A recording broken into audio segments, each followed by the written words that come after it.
وعلى آلہ وصحبہ اجمعین اما بعد اعوذ باللہ من الشیطان الرجیم بسم اللہ الرحمن الرحیم النبی اولی بالمؤمنین من انفسہم وازواجہ امہاتہم صدق اللہ العظیم وصدق رسولہ النبی الکریم ان اللہ وملائکتہ یصلون علی النبی یا ایہا الذین آمنوا صلوا علیہ وسلموا تسلیما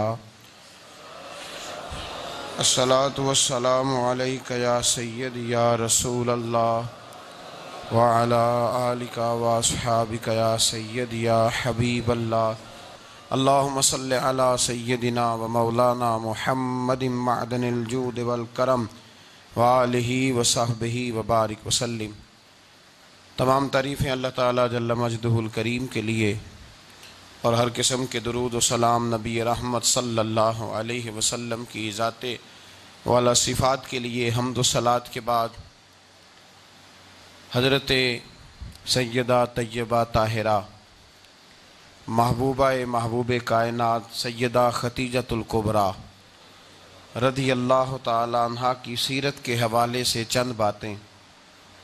حضرت سیدہ خدیجۃ الکبریٰ رضی اللہ تعالیٰ عنہا کا جو وصال ہے وہ 10 رمضان المبارک کو ہوا ہے۔ 2 دن پہلے ان کی سیرت پر بات کرنے کا مقصد یہ ہے کہ لوگ 10 رمضان المبارک کو آپ کی یاد منائیں۔ اس دن زیادہ سے زیادہ بالخصوص گھروں کے اندر 10 رمضان المبارک کو گھروں کے اندر کل شام 9 جب گزر جائے اور 10ویں کی شب آ جائے تو کوشش کی جائے ان کی یاد میں گھر کے اندر کچھ نہ کچھ اہتمام کیا جائے، اس لیے کہ وہ مومنوں کی پہلی ماں بھی ہیں اور اسلام کی سب سے پہلی موسنہ بھی ہیں، سب سے پہلی موسنہ ہیں اسلام کی، اور یہ وہ خوبصورت اور عظیم ہستی ہے کہ کائنات ساری کو مصطفیٰ کے پاس جا کے سکون ہوتا ہے، اور میرے مصطفیٰ فرماتے مجھے ختیجہ کے پاس جا کے سکون ہوتا ہے، ختیجہ کے پاس جا کے سکون ہوتا ہے۔ میرے اعلیٰ حضرت کا ایک شعر ہے حضرت ختیجہ کے بارے میں، ایک شعر ہے پر کیا بات۔ اعلیٰ حضرت فرماتے ہیں سیدی ماں پہلی ماں کہف امن و امان، اصحاب کہف کی غار نہیں تھی، آپ فرماتے ہیں سیدی ماں پہلی ماں کہف امن و امان، حق گزارے رفاقت پہ لاکھوں سلام۔ آپ فرماتے ہیں جس طرح اصحاب کہف کو اس غار کے اندر جا کے سکون ملا تھا، اس طرح ہماری پہلی ماں کے پاس جا کے ہمارے نبی کو سکون ملا کرتا تھا۔ کہف امن و امان، یہ غار ہے امن و امان کی، جس طرح اصحاب کہف کی غار تھی۔ میرے بھائی، حضرت سیدہ خدیجۃ الکبریٰ رضی اللہ تعالیٰ عنہ کی یاد منانا، ان کا ذکر کرنا اس لیے تو ضروری تھا ہی کہ وہ ہم سب کی ماں ہیں، اس لیے بھی ضروری ہے کہ وہ امت مسلمہ کی محسنہ ہے، اور اس لیے بھی ضروری ہے، یہ جملہ یاد رکھیے گا، اس لیے بھی ضروری ہے کہ جب حضرت ختیجہ کا تذکرہ ہوتا ہے تو میرے رسول پاک راضی ہوتے ہیں، حضور خوش ہوتے ہیں جب حضرت ختیجہ کی بات ہوتی ہے۔ جب حضرت خدیجۃ الکبریٰ رضی اللہ تعالیٰ عنہ سے کوئی محبت کرتا، کوئی احترام کرتا تو حضور راضی ہوتے۔ پہلی محسنہ قرآن مجید سورہ احزاب کی آیت نمبر 6 میں اللہ کریم نے فرمایا النبی اولی بالمؤمنین من انفسہم، یہ نبی مومنوں کی ان کی جانوں سے بھی زیادہ مالک ہے، وازواجہ امہاتہم، اور فرمایا نبی پاک کی ازواج مومنوں کی مائیں ہیں۔ حضرت خدیجۃ الکبریٰ رضی اللہ تعالیٰ عنہ پہلی ماں ہیں مومنوں کی۔ حضرت خدیجۃ الکبریٰ رضی اللہ تعالیٰ عنہ اس دور کے اندر جس دور میں ابھی اسلام نہیں آیا تھا، ابھی پردے کے احکام نہیں آئے تھے، ابھی عورتوں کے بارے میں وہ سارے احکامات نازل نہ ہوئے تھے جس کی پابند ایک مسلمان خاتون ہوتی ہے، اس زمانے میں بھی حضرت خدیجۃ الکبریٰ پردے کی پابند تھی۔ اس دور کے اندر بھی حضرت خدیجۃ الکبریٰ سچ بولا کرتی، اس دور کے اندر بھی جناب خدیجۃ الکبریٰ کے مزاج میں نفاست تھی، بہت بڑے تاجر کی بیٹی تھی، بہت بڑے، اور باپ کے انتقال کے بعد حضرت خدیجہ نے خود تجارت سنبھالی، خود۔ یہ کیسی تاجرہ ہے جو کبھی گھر سے باہر نہیں نکلی، یہ کیسی تاجرہ ہے جنہوں نے کبھی جا کے کسی آدمی کے ساتھ گفتگو نہیں کی. یہ کس قسم کی تجارت پیشہ خاتون ہے جو کبھی مارکیٹ اور بازار نہیں گئیں، لیکن مکے میں جن کا مال سب سے زیادہ بکتا تھا وہ حضرت خدیجہ الکبریٰ ہے. وہ کسی شخص کا تعین کرتی، کہتی سرمایہ میں لگاؤں گی، محنت تو کرے گا. اور وہ ڈیل بھی جب ہوتی نا، اس شخص کے ساتھ گفتگو ہوتی تو وہ بھی ڈائریکٹ حضرت خدیجہ نہ کرتی، بلکہ آپ کی ایک خادمہ تھی حضرت نفیسہ، بعد میں وہ مسلمان ہوئی، ان کی ذمہ داری ہوتی. وہ خاتون جا کر اس آدمی سے گفت و شنید کرتی. حضرت خدیجہ کا مال لے کے لوگ جاتے. مکے میں جب سب لوگوں کا نقصان ہوا نا جس سال، جناب نفیسہ کہتی ہیں جس سال سارے مکے والوں کا مال ڈوب گیا، حضرت خدیجہ کو اس سال بھی اللہ تعالیٰ نے 11 گنا نفع عطا فرمایا. اس سال بھی بڑا نفع دیا، حالانکہ تجارت کے ساتھ نہیں، ابتدا اسلام میں. اور پھر عجیب بات یہ ہے کہ 2 دفعہ شادی ہوئی، 2 دفعہ بیوہ ہوئی. 2 دفعہ شادی ہوئی. 2 بیٹے تھے حضرت خدیجہ کے. نبی پاک صلی اللہ علیہ وسلم سے قبل آپ کے 2 بیٹے تھے، ہند اور حالہ، دونوں مسلمان ہوئے، دونوں حضور کے صحابی ہوئے. 2 شہزادے تھے حضرت خدیجہ کے، 2 دفعہ پہلے شادی ہوئی. دونوں خامد انتقال کر گئے، عرب کے بڑے بڑے. اور حضرت خدیجہ بنو قریش میں سے ہیں، 3-4 نسلیں اوپر جا کر ان کا خاندان نبی پاک صلی اللہ علیہ وسلم کے ساتھ مل جاتا ہے. حضرت خدیجہ کا 2 دفعہ نکاح ہوا، آپ بیوہ ہو گئیں، دونوں دفعہ خامد وصال کر گئے. بڑے بڑے مکے کے سرداروں نے پیغام نکاح دیا، حضرت خدیجہ خاموش رہیں، نکاح نہیں کیا. لوگوں نے بڑی وجوہات بیان کی، الگ الگ باتیں لکھی. شیخ محقق شاہ عبدالحق محدث دہلوی فرماتے نہیں، اصل بات اور تھی. عرب کے اندر سال کے بعد عورتوں کا ایک میلہ لگتا تھا خانہ کعبہ کے پاس، صرف عورتیں اکٹھی ہوتی تھی، میلہ لگا ہوا تھا. ایک تورات جاننے والا یہودی عالم بھی آیا ہوا تھا. وہ بیبیوں کے مجمع پہ نظر ڈال کے کہنے لگا، بیبیوں مرد کا کام تو کوئی نہیں عورتوں کے مجمع میں بات کرنا، لیکن میں تمہیں ایک پیغام دینے لگا ہوں.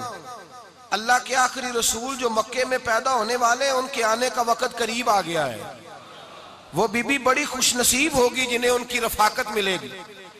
عورتوں نے جب دیکھا کہ مرد آ گیا عورتوں کے میلے میں تو انہوں نے ڈانٹا جھڑکا، کہا چل اٹھا اپنی کتابیں اور نکل جا. حضرت خدیجہ کہتی ہیں باقیوں نے ڈانٹا پر میں نے بات پلے سے باندھ لی. میں نے پلے سے باندھ لی اور میں انتظار کرنے لگی کہ اللہ کرے وہ نصیب میرے ہی ہو، اللہ کرے مقدر میرا ہی کھلے. آپ فرماتی میں تسبیح پڑھتی، درود پڑھتی. میں اس زمانے میں جو اللہ کا ذکر جس طرح ہوتا تھا وہ میں شروع کرتی، اور جب فارغ ہوتی تو میں التجا کرتی کہ اللہ میرے نصیبے کھول دے. کہتی ہیں آہستہ آہستہ آہستہ آہستہ میں حضور کی تعریف سننے لگی، آہستہ آہستہ تعریف سننے لگی. نبی پاک صادق ہیں، امین ہیں، سچے ہیں، دیانتدار ہیں. اس برے اور میلے معاشرے میں بھی وہ سب سے اعلیٰ بھی ہیں اور سب سے اجلے بھی ہیں، وہ سب سے پاکیزہ ہیں. میں سننے لگی تعارف، آہستہ آہستہ میں ان کی گرویدہ ہونے لگی. ادھر نبی پاک صلی اللہ علیہ وسلم اپنے چچا جناب ابو طالب کے پاس رہتے تھے. قحط آ گیا، حالات بگڑ گئے. حضور سید عالم صلی اللہ تعالی علیہ وسلم سے چچا کہنے لگے بیٹے اگر مال تجارت لے کے شام جاؤ تو بڑا نفع کماؤ گے، ہمیں ضرورت بھی ہے، اور اگر ہو سکے تو خدیجہ کا مال لے کے جاؤ. نبی پاک نے کہا چچا میں نہیں کہوں گا کسی سے جا کے، میں نہیں کہتا کسی سے جا کے، جو میرے نصیب میں ہوگا میرا رب خود عطا فرمائے گا، میں نہیں کہوں گا. مصطفیٰ نے تو نہیں کہا. حضرت خدیجہ رضی اللہ تعالیٰ عنہ کہتی ہے میں نے خود اپنی خادمہ کو بھیجا. میں نے کہا جا کے پوچھو تو صحیح کہ میرا مال قبول ہوتا بھی ہے کہ نہیں، پوچھو. نبی پاک صلی اللہ علیہ وسلم سے پوچھا. حضرت خدیجہ کی خواہش ہے کہ آپ مال لے کے جائیں، حضور نے قبول کر لیا. جناب خدیجہ الکبریٰ رضی اللہ تعالیٰ عنہ کے غلام تھے، میسرہ ان کا نام تھا. جناب خدیجہ نے ان کو ساتھ بھیجا. فرمایا 3 باتیں ارشاد فرمائی. ایک تو فرمایا سارا رستہ غور سے دیکھنا میرے نبی کے ساتھ کیا معاملات درپیش ہوتے ہیں. ابھی اعلان نبوت نہیں کیا، فرمایا ذرا غور کرنا، میرے مصطفیٰ کا مطالعہ کرنا اور مجھے واپس آ کے سبق سنانا. وہ جو تم نے چہرہ بددعا کی تلاوت کی ہو ذرا مجھے واپس آ کے سنانا. جنہاں نے دل پر جانی ڈٹھا ہو اکھیاں ہی تک لیاں، تو ملے ہوں تے ساجن ملیا ہوں ناساں لگ پئیاں. ذرا جا کے نا تلاوت کرنا اور مجھے اور دوسرا فرمایا تم میرے غلام ہو تو مصطفیٰ کے بھی غلام بن کے رہنا. میں سنتی ہوں کہ کردار کے، افکار کے، نظریات کے، عظمت کے بلند و بالا وہ جیسے کہیں ویسے کرنا۔ اور تیسری حضرت خدیجہ نے نصیحت فرمائی، فرمایا محمد ابن عبداللہ صلی اللہ علیہ وسلم کی رائے سے اختلاف نہ کرنا۔ یہ چلتے ہوئے معاہدہ کیا، جو وہ کہہ دے سو کر جانا۔ غلام کہتے ہیں میں ساتھ گیا، باتیں میں نے سن لی، لیکن جب سفر شروع ہوا نا، ابھی چند منزلیں طے ہوئی تھی، میں نے کہا خدیجہ آپ نے کیا نصیحت کرنی تھی، ان کے ساتھ جو رہے گا وہ ان کا غلام ہی بن جائے گا، ان کے ساتھ جو رہے گا تو اجے میرا محبوب نہیں ڈٹھا جن ویک کے چن شرماوے، جے رکھے ہاتھ پھلاں وچ ہاتھ نال پھلا رل جاوے، تے ادھی راتی چن چڑھ جاندے جدوں جلوہ فرماوے۔ فرمایا جو بھی ساتھ رہتا غلام ہو جاتا۔ میں اسرا کہتے میں گیا، تجارت شروع ہوئی۔ کہتے ہیں نبی پاک صلی اللہ علیہ وسلم جب منڈی میں پہنچے تو لوگ قسمیں اٹھا اٹھا کے مال بیچ رہے تھے۔ اللہ کے محبوب جب گئے نا تجارت کرنے تو ایک آدمی کہنے لگا چلو معاذ اللہ بتوں کے نام تھے لات و منات، کہنے لگا لات کی عزا کی منات کی قسم اٹھاؤ، تو نبی پاک فرمانے لگے ان کی قسم اٹھاؤں جن کا میں نام لینا بھی پسند نہیں کرتا۔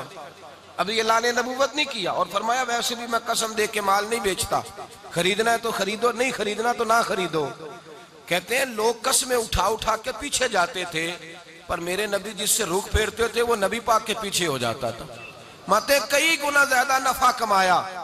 ہم رستے میں تھے، حضور ایک درخت کے نیچے آرام کرنے لگے، ایک عیسائی راہب غار میں بیٹھا تھا، نکل کے آ گیا، مجھ سے کہنے لگا مجھے وہ جانتا تھا۔ میں سرا یہ کس کو ساتھ لائے، یہ کون ہے؟ میں نے کہا اہل قریش کے ایک معزز آدمی ہے۔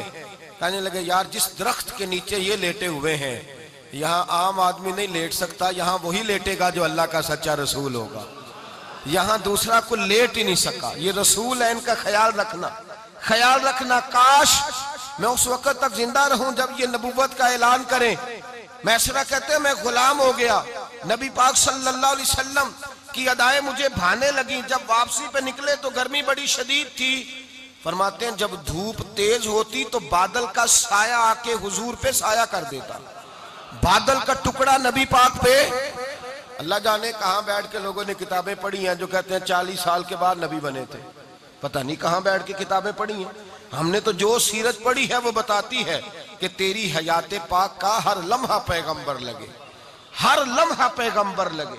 یہاں تو وہ لوگ جو کئی سال پہلے 20 اور 25 سال پہلے حضور سید عالم صلی اللہ علیہ وسلم کی رفاقت میں رہے، وہ اعلان کر رہے، لوگ پتہ نہیں کہاں بیٹھ کے کتابیں پڑھتے ہیں، کہاں بیٹھ کے۔ میرے نبی پاک سے صحابہ نے پوچھا حضور آپ کب نبی تھے؟ فرمایا ابھی آدم کی مٹی گوندی جا رہی تھی، ابھی آدم کی مٹی گوندی جا رہی تھی، میں تب بھی اللہ کا رسول تھا۔ میرے بھائی نبی رحمت سید عالم صلی اللہ علیہ وسلم کے غلام حضرت خدیجہ کے غلام کہتے ہیں واپس آیا، اور پہلے بھی کئی دفعہ حضرت خدیجہ کا مال گیا تھا، بڑے نفع آئے تھے، پر جو نفع اس سال آیا وہ پہلے کبھی نہیں آیا تھا۔ کہتے ہیں مجھ سے حضرت خدیجہ کی سہیلی بھی بیٹھی تھی، میں بھی آ گیا، اور جناب خدیجہ کی سہیلی کہنے لگی چل مال کے بارے میں کچھ بتا کتنا بکا۔ میں نے کہا مال چھوڑو مصطفیٰ کی سنو، اور پھر کہتی چلو ٹھیک ہے بادل سایہ کرتا تھا، چلو ٹھیک ہے، تم سے راہب نے پوچھا تھا یہ صحیح ہے، انہوں نے تیری سارے رستے بڑی خدمت کی، تیرا بڑا خیال رکھا، پر یہ بھی بتا تجارت کیسے ہوئی؟ تو میں سرا کہنے لگا زندگی میں نے بھی ساری گزار دی ہے، پر اس رسول کے ساتھ 4 دن ہی گزارے ہیں، حد ہو گئی مجھ سے، اور کچھ نہ پوچھو، اور کچھ نہ پوچھو، آ میرے دل آمنہ کے لال کی باتیں کرے، اور کچھ نہ پوچھو، بس ذکر ان کا چھیڑیے ہر بات پر، اور چھیڑنا شیطان کا عادت کیجئے، بس مجھے حضور کے تذکرے بیان کرنے ہیں، ذکر مصطفیٰ کرنا ہے۔ حضرت خدیجہ الکبریٰ بڑی متاثر ہوئی، کہتی ہیں مجھے درجنوں لوگوں نے پیغام نکاح دیا تھا، پر میں نے سنی نہیں تھی، میں نے نفیسہ کے ہاتھ پیغام بھیجا، میں نے کہا میری عمر 40 سال ہے، ان کی 25 سال ہے، اور میرا احوال اور طرح کا ہے، وہ شہنشاہ ہے، جا کے پوچھو تو صحیح، بھلا میں قبول ہوتی ہوں؟ پوچھو۔ نفیسہ کہتی ہیں میں آئی تو وہ خاتون جن کے لیے لوگ بڑے بڑے قریش پیغام دیتے تھے، پیغام لے کے آئی، تو رسول پاک نے عجیب رنگ بیان کیا اپنی سیرت کا۔ جب میں پہنچی میں نے کہا خدیجہ نکاح کرنا چاہتی ہیں؟ نفیسہ کہتی ہے میرا خیال تھا کہ کوئی اور ہوتا تو کرسی سے اٹھ کھڑا ہوگا، فوراً کہے گا اچھا جلدی کرو بات کرو۔ جب میں نے آ کے کہا نا حضور خدیجہ نکاح کرنا چاہتی ہے تو نبی پاک نے میری طرف دیکھا، فرمایا وہ کہتی ہیں کہ تم کہتی ہو؟ کہا وہ کہتی ہیں۔ تو حضور نے فرمایا ٹھہر جاؤ، میں اپنے چچا سے پوچھ کے بتاؤں گا، میں مشورہ کروں گا، میں پوچھ کے بتاؤں گا۔ آج بچوں کو کچھ سبق بڑے یاد ہیں، کہتے ہیں پسند کی شادی کرنا حضرت صاحب ناجائز ہے، پسند کی شادی کرنا کوئی ناجائز ہے؟ اور میں نے کہا بھائی صرف ایک ہی جائز چیز رہ گئی اور کوئی شے جائز نہیں، یہ ایک ہی جائز چیز ہے جس کا فتویٰ سارے نوجوان پوچھتے پھرتے ہیں، سارے رانجے بنے پھرتے ہیں، مجنوں بنے پھرتے ہیں، سارے مئی وال ہو گئے۔ اللہ پاک کو ہدایت کی توفیق عطا فرمائے۔ سارے اس بری لت کا شکار ہو گئے۔ او بھائی نبی پاک سوائے خدا کے کسی کے پابند نہیں، لیکن میرے مصطفیٰ نے اپنی امت کو یہ درس دیا ہے کہ جو بڑوں کے شفقت کے سائے میں چلتا ہے اللہ اس کی مدد فرمایا کرتا ہے۔ تجھے کیا پتا تیرا اچھا بھلا کس بات میں؟ کہا نکاح کرنا چاہتی ہوں، فرمایا چچا سے پوچھ کے بتاؤں گا۔ خدیجہ رضی اللہ تعالیٰ عنہ کہتی ہیں انہوں نے پوچھا، جناب ابو طالب کہنے لگے یہ تو خوش قسمتی ہے کہ ہمیں ایسی بہو مل جائے جس کے کردار میں، افکار میں، نظریات میں اتنی نفاست ہو۔ مصطفیٰ کریم کے ساتھ نکاح ہوا، قربان جائیں۔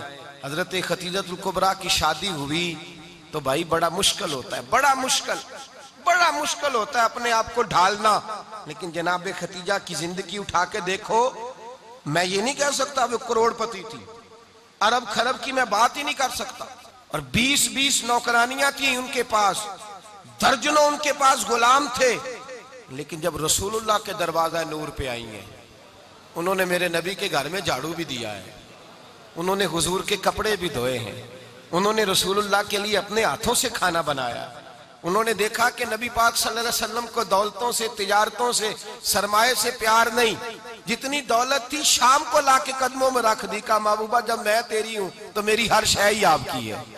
چند دنوں میں حضور نے ساری چیزیں دے دی اللہ کے رستے میں، ہر چیز نبی پاک نے دے دی۔ حضرت خدیجہ الکبریٰ کا حال یہ تھا کہ ایک جوڑا رہ گیا، کئی جگہ سے پیوند لگے ہوئے، میں گڈی ہاتھ ڈور سجن دے او جنج رکھے اونج رہنے، واجب نہیں جے وچ شریعت مندہ قسم نو کہنا، بس ٹھیک ہے جس حال میں محبوب راضی ہیں، کہا ہر چیز قدموں میں رکھ دی اور حضور کے ہر رشتے کا خیال کیا، نبی پاک کی ہر خواہش کا۔ عورتیں بالخصوص میری بات پہ توجہ کریں جو عرض کرنے لگا ہوں، آگ لگی ہوئی ہے گھروں میں، فساد ہے، لڑائی ہے، جھگڑا ہے، دنگا ہے، یہ تیرا رشتہ دار وہ میرا رشتہ دار، جب تیرے آتے ہیں تو روٹیاں جلدی پکتی ہیں، جب میرے آتے ہیں تو بیماریاں بڑی ہوتی ہیں، تیرے میرے کا جھگڑا۔ آؤ میرے مصطفیٰ کریم سید عالم کا بھی حال دیکھو، حضرت حلیمہ سعدیہ ملنے آئی، شادی کو کچھ دن گزرے تو حلیمہ سعدیہ ملنے آئی۔ حضرت حلیمہ سعدیہ سگی اماں نہیں رضائی اماں ہے، یہاں تو سگی اماں برداشت نہیں ہوتی، سگی اماں، اور وہ بہو سوچتی نہیں بات کرتے ہوئے، سوچتی نہیں، وہ سوچتی نہیں کہ کس کے بارے میں بات کر رہی ہے، اسے پتہ ہی نہیں کہ تجھے تو پلا پلایا یہ ملا ہے نا، کبھی اس کی اماں سے پوچھ اس نے کتنی تکلیفیں برداشت کی ہیں، اس سے پوچھ کس دقت میں، کس آزمائش میں اس بچے کو پروان چڑھایا ہے۔ تو آج مالک بنی ہے تو تو رنگ ہی بدل گئی ہے، اور بچہ بھی بیوی کے ساتھ مل کر کے اماں کی غیبت کرتا ہے، سوچتا ہی نہیں کہ بات کس کی ہو رہی ہے، اسے خیال ہی نہیں آتا۔ حضرت حلیمہ سعدیہ رضائی ماں ہے، جب تشریف لائیں تو مصطفیٰ کریم نے فرمایا خدیجہ یہ میری اماں ہے۔ جناب حلیمہ سعدیہ کہتی ہیں میں گھر میں رہی، میری خدمت کی، مجھے کھانا پکا کے دیا، بستر بچھا کے دیا، کپڑے لے کے دیے، اور جب میں جانے لگی تو کہنے لگی آپ میرے مصطفیٰ کی اماں ہیں، پہلی دفعہ آئی ہیں، تھوڑا سا تحفہ نہ دے دوں؟ میں نے کہا جیسے مرضی۔ حضرت حلیمہ کہنے لگی تو جناب حلیمہ سعدیہ کو 40 بکریاں اور 1 اونٹ تحفے میں عطا فرمایا۔ اور یہ جو بی بی آ کے مالی بنی ہے نا آج، جس درخت کی چھاؤں میں تو بیٹھی ہوئی ہے نا، اگر تو سمجھے تو اصل احسان اس ماں کا ہے جس نے یہ پروان چڑھا کے تجھے دیا ہے، اصل نیکی اس اماں کی ہے جس نے تیرے سر پہ یہ سرتاج رکھا ہے، اور تو اس ماں کو ہی بھول گئی ہے۔ اور شکوہ بہو سے نہیں، شکوہ اس بیٹے سے ہے، بیٹے سے ہے جو علیحدہ بھی ہونے لگا تھا تو اماں سے علیحدہ ہو گیا ہے، جس نے سوچا ہی نہیں کہ ماں کے ہاتھ اٹھ جائیں تو عرش کا مالک کہتا ہے فرشتوں سے کہ پیچھے ہٹ جاؤ، ماں اور باپ اولاد کے لیے جو مانگے گے میں فوراً عطا کروں گا، تجھے پتہ ہی نہیں۔ اور ادھر رسول پاک کا کیا حال ہے، کہتے ہیں وہ تیرے رشتہ دار ہے، تیرے بہن بھائی ہیں، تو جا میں تجھے دروازے پہ چھوڑ آؤں گا۔ تو مل ان سے، میں نہیں ملتا، میں صاحب ہوتا ہوں، میرا ان سے کیا لینا دینا۔ حضرت خدیجہ کے بھائی نہیں تھے، نبی پاک صلی اللہ علیہ وسلم کے سسر حیات نہیں تھے، 2 بیٹے تھے حضرت خدیجہ کے، اور وہ دونوں بیٹے پچھلے خامن سے تھے۔ ذرا عقل کی کسوٹی پر تولیے گا کہ کسی بی بی کے بیٹے ہوں اور پچھلے خامن سے ہوں، اس آدمی کا رویہ کس طرح کا ہوتا ہے۔ لیکن میرے رسول پاک کا رویہ اس طرح کا تھا۔ میں آپ کو سیرت کی کتابوں سے، امام حلبی نے، کستلانی نے، صاحب فتح الباری نے لکھا ہے، رسول کائنات سید عالم صلی اللہ علیہ وسلم سوئے ہوتے تھے، اور جاگو اور سنو، اللہ کرے حضرت خدیجہ کا میرے نبی سے رشتہ اور میرے نبی کا حضرت خدیجہ کا رشتہ ہماری سمجھ میں آ گیا تو سمجھ لو ہمارے گھر جنت بن جائیں گے، روشنی پھیل جائے گی۔ سمجھو اور سیکھو۔ حضرت عائشہ صدیقہ فرماتی ہیں نبی پاک سو جاتے تھے نا دوپہر کو تو کہتی تھی مولا علی سے لے کر ابو بکر صدیق تک کسی کی طاقت نہیں ہوتی تھی حضور کو آ کے بیدار کرے، سوء ادب سمجھا جاتا تھا۔ اور میں ایک جملہ آگے بڑھا کے کہوں گا، میں کہوں گا اماں جی آپ تو مولا علی سے لے کر ابو بکر صدیق تک فرماتی ہے نا، ہمارا تو عقیدہ یہ ہے کہ مصطفیٰ سو جائے تو جبریل بھی نہیں جگا سکتے، وہ بھی نہیں آ سکتے، وہ بھی ہاتھ باندھے کھڑے ہیں کہ مولا کیسے جگاؤں، حضرت جبریل بھی نہیں جگا سکتے۔ لیکن حضرت عائشہ صدیقہ فرماتی ہیں میں تھی مدینے میں حضرت خدیجہ کے وصال، میں مدینے میں حضور کے گھر میں تھی، نبی پاک میرے گھر میں موجود تھے اور سید عالم سوئے ہوئے تھے۔ حضرت خدیجہ کے پچھلے خامند کے بیٹے جناب حالہ آ گئے اور وہ مسجد میں آ کے بولے، مسجد میں توجہ کرنا، مسجد میں بولے، انہوں نے مسجد میں آ کے پوچھا کہ نبی پاک کہاں ہے، مسجد میں۔ تو جناب عائشہ صدیقہ فرماتی ہیں حضور سوتے ہوئے بیدار ہو گئے، حضور طامت سمیٹی، فوراً سر کے اوپر کپڑا رکھا، میں نے کہا حضور کہاں جا رہے ہیں؟ فرماتی ہے میں نے 1 دفعہ پوچھا تو حضور نے 3 دفعہ فرمایا میرا حالہ آ گیا ہے، میرا حالہ آ گیا ہے، میرا حالہ آ گیا ہے، خدیجہ کا بیٹا آ گیا ہے۔ میرے رسول پاک صلی اللہ علیہ وسلم نے بی بی کے رشتوں کا جو تقدس بیان کیا اس کو سمجھیے، فرمایا حالہ آیا ہے، بیدار ہو کے خود تشریف لے گئے۔ اور یہ تو حالہ تھے نا، بڑے بیٹے حضرت خدیجہ کے سب سے، ان کا نام ہند تھا، اور حضرت ہند سے کوئی بندہ تعارف پوچھتا نا، نبی پاک کا جو حلیہ ملتا ہے نا کتابوں میں، سیرت کی کتابوں میں، حضور کا مکھڑا کیسا تھا، مکھ چند بدر شاشانی ہے، متھے چمک دی لاٹ نورانی ہے، کالی زلف تیاک مستانی ہے، مخمور اکھی ہیں مد بریاں۔ یہ جو حضور کا حلیہ ملتا ہے نا، یہ حضرت ہند کا بیان کیا ہوا ہے۔ وہ بیان کیا کرتے تھے کہ نبی پاک کی آنکھیں کیسی تھی، حضور کے جلوے کیسے تھے، وہ بیان حضرت خدیجہ کے بیٹے ہیں۔ کوئی ان سے پوچھتا کہ بڑے راضی رہتے ہو، ہند بڑے راضی رہتے ہو، تو حضرت ہند کیسے راضی کیسے نہ رہوں، راضی کیسے نہ رہوں، میرے بھائی کا نام علی المرتضیٰ ہے، بہن کا نام فاطمہ الزہرا ہے، ماں کا نام خدیجہ الکبریٰ ہے، اور باپ کا نام محمد مصطفیٰ ہے، میں راضی کیسے نہ رہوں۔ حضرت خدیجہ الکبریٰ کے رشتوں کے ساتھ رسول اللہ کا پیار، ان کے رشتے۔ کنز المال میں حضرت عائشہ صدیقہ کی حدیث ہے، جناب عائشہ فرماتی ہیں دوپہر کو حضور آرام کرتے تو کوئی آیا نہیں کرتا تھا، ایک دن ایک بوڑھی آ گئی دروازے پہ، اس نے چھڑی پکڑی ہوئی ہے، کہتے ہیں وہ اندر آئی تو نبی پاک بڑی تیزی کے ساتھ اٹھے، حضور سید عالم نے قریب بٹھایا، دیر تک حضور باتیں کرتے رہے، دیر تک گفتگو ہوتی رہی۔ فرماتے ہیں حضور نے اسے کوئی اضافی وقت دیا، عام صحابہ اس وقت آتے نہیں تھے، حضور کے آرام کا وقت تھا، اضافی وقت دیا نبی پاک نے، اور فرماتے ہیں جب وہ جانے لگی تو نبی پاک نے تحفے بھی عطا فرمائے، اور پھر ایک غلام سے، حضرت بلال سے یا کسی غلام سے فرمایا کہ ساتھ جاؤ اور گھر چھوڑ کر کے آؤ۔ نبی پاک صلی اللہ علیہ وسلم نے اعزاز دیا۔ حضرت عائشہ صدیقہ فرماتی ہیں دیر تک ملاقات بھی، تحفے بھی، انفرادی ملاقات، بعد میں نبی پاک صلی اللہ علیہ وسلم لیٹ گئے۔ میرے دل کے اندر خیال آیا کہ حضور جائیں گے اور جب رات کو واپس آئیں گے تو پھر میں پوچھوں گی کہ حضور یہ بی بی کون ہے، حضور اب آرام کر رہے ہیں۔ فرماتی ہیں میرا خیال تھا کہ یہ سوال شام تک میرے ذہن میں رہے گا کہ یہ کون ہے، آپ نے بڑا اعزاز دیا، دروازے تک چھوڑنے گئے۔ حضرت عائشہ صدیقہ فرماتی ہیں میں سوچ رہی تھی آرام کر رہے ہیں، اور میں نے جیسے ہی نگاہ ڈالی تو حضور تو گہری سوچ میں گم ہے، نبی پاک سوچوں میں گم ہے اور آنکھیں کھلی ہوئی۔ فرماتی ہے میں قریب جا کے بیٹھی، قدموں پہ ہاتھ رکھا، میں نے کہا محبوبہ یہ بی بی کون تھی؟ اتنی دیر آپ نے ملاقات کی اور وہ چلی گئی ہے تو ابھی خیالات ہیں، تصورات ہیں۔ فرماتی ہے میں نے پوچھا تو مصطفیٰ کی آنکھوں میں آنسو آ گئے، نبی پاک رو دیے، اٹھ کے بیٹھ گئے۔ میں نے کہا حضور کیا ہوا؟ میں نے تو آپ کو پریشان کر دیا، میں معذرت چاہتی ہوں۔ حضور نے فرمایا عائشہ ایسی کوئی بات نہیں، اس بی بی کے بارے میں پوچھتی ہو جسے میں نے زیادہ عزت دی ہے، زیادہ پیار کیا ہے، ذرا زیادہ اس کے ساتھ میں نے توجہ کی ہے۔ ہاں یا رسول اللہ میں نے انفرادی رنگ دیکھا ہے، روٹین سے بڑھ کر آپ نے محبت فرمائی۔ تو میرے مصطفیٰ نے فرمایا یہ جو عورت آئی تھی نا، جو میرے پاس بیٹھی رہی ہے، یہ میری زوجہ جناب ختیجہ کی سہیلی ہے، یہ حضرت ختیجہ کی سہیلی ہے، جناب ختیجہ کی سہیلی۔ فرمایا یہ مکے میں ختیجہ سے ملنے آیا کرتی تھی، ختیجہ اسے وقت دیتی تھی، پاس بٹھاتی تھی، کھانا کھلاتی تھی، دکھ سکھ سنتی، اور تھوڑی غریب ہے، جب یہ جاتی تھی تو ختیجہ تحفے بھی دیتی تھی۔ فرمایا آج جب یہ آئی ہے تو ختیجہ کی یادیں تازہ ہو گئی، دیر تک میں نے اس سے بات کی ہے، گفتگو کی ہے، جاتے دفعہ تحفہ دیا ہے، اس لیے کہ حسن العہد من الایمان، اچھے طریقے سے وعدہ نبھانا یہ بھی ایمان کا حصہ ہے، اچھے طریقے سے عہد نبھانا، تعلقات نبھانا یہ بھی ایمان کا حصہ ہے۔ حضرت ختیجہ کی سہیلیوں سے رسول اللہ صلی اللہ علیہ وسلم کا رشتہ، پہلی وحی نازل ہوئی نبی پاک پر۔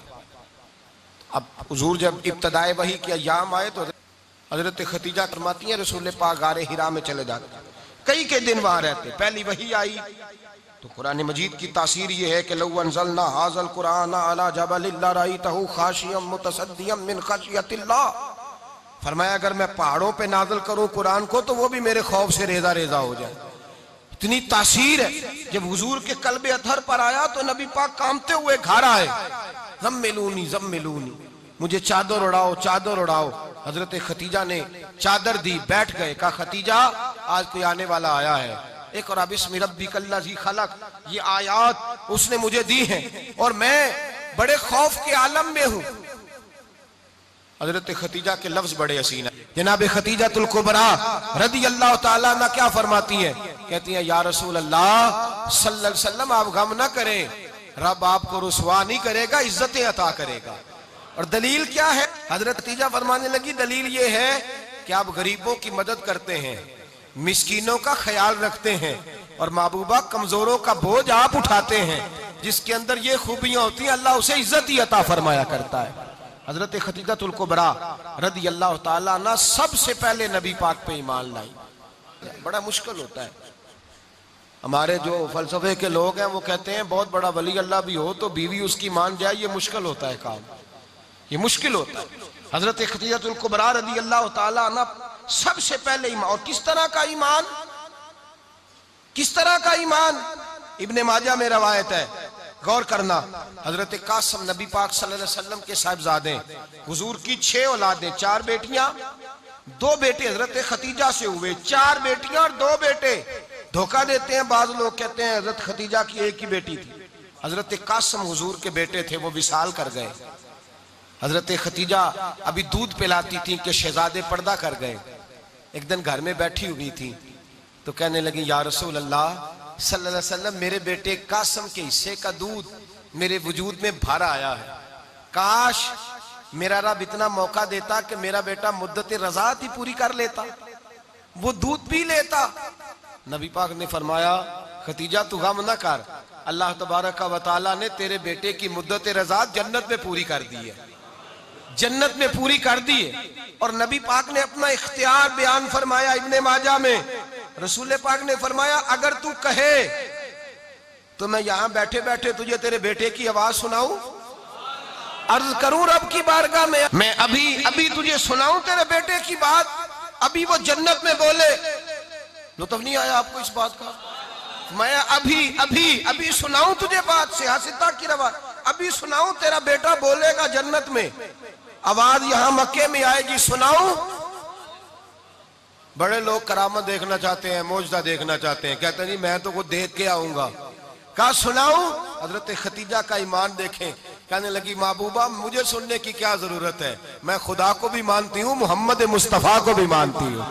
میں بن دیکھے ہی مانتی ہوں، بن دیکھے ہی مانتی ہوں، مجھے سننے کی ضرورت آپ نے کہہ دیا تو سو ہو گیا، مجھے حاجت حضور کہہ رہے ہیں اگر تو کہے تو دعا کروں، التجا کروں، ابھی آواز اللہ سنا دے، ابھی سناؤں؟ حضرت خدیجہ کہتی ہے نہیں حضور میں بن دیکھے ہی، میں ان لوگوں میں سے نہیں ہوں جو پہلے دیکھ داکھ کے آئیں، پلٹ کے آئیں، دیکھ کے سودا کریں، میں تو ان لوگوں